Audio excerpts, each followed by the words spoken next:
અમારા કારીગર ભાઈઓને ખાસ વિનંતી કે ભાઈ પ્લાસ્ટર કરતાં ન ફાવતું હોય તો રાવા દો ભાઈ, કારણ કે લાદી ટાઇલ્સવાળા માણસો છે ને બહુ હેરાન થાય છે.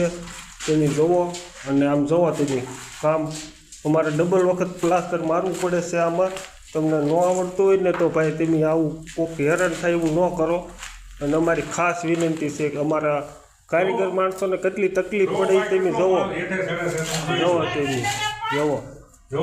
આ ભાઈ છે ને સવારદીના પ્લાસ્ટર મારે છે, બીજી વાર માર્યું. એક વાર તો માર્યું પ્લાસ્ટર, પણ બીજી વાર માર્યું. જો આ બીજી વાર એટલો માલ ચડાવ્યો. તમે ન આવડે ને તો તમે રાવા દો. અને અમારી એટલી વિનંતી છે કે કારણ કે અમારા લાદી ટાઇલ્સવાળા માણસો બહુ હેરાન થાય છે. એમાં બહુ તકલીફ પડે છે લાદી લગાડવામાં. આ તમે ધાર જુઓ, અહીંયા કાળી લીટી નથી દેખાતી, ઓલી પણ કાળી લીટી બતાવી છે. એટલે ખાસ વિનંતી છે કે ભાઈ ન આવડતું હોય તો કોઈકનું કામ ન બગાડો તમે, અને તમે વ્યવસ્થિત કામ કરો.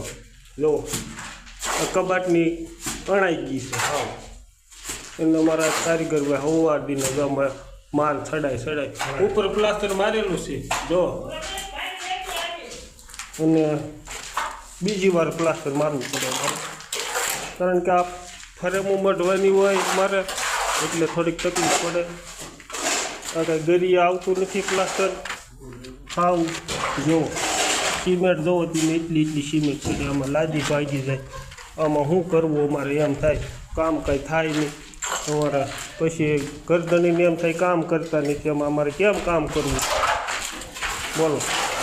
તો આટલી અમારી ખાસ વિનંતી છે કે ભાઈ તમે પ્લાસ્ટર કરો તો વ્યવસ્થિત ગરીએ કરો, અમારું એ કહેવાનું છે. તો જય માતાજી બધા મિત્રોને. મારું મોઢું તો અત્યારે હું નહીં બતાવું, કારણ કે મારું થોપડું અત્યારે હું 10 દિવસ નાહ્યો નથી, એટલે મારું સારું હોય નહીં. આ વિડીયો આગળ શેર કરો કે બધા મિત્રોને ખબર પડે કે પ્લાસ્ટર કેવી રીતે કરવું એમ. જય માતાજી.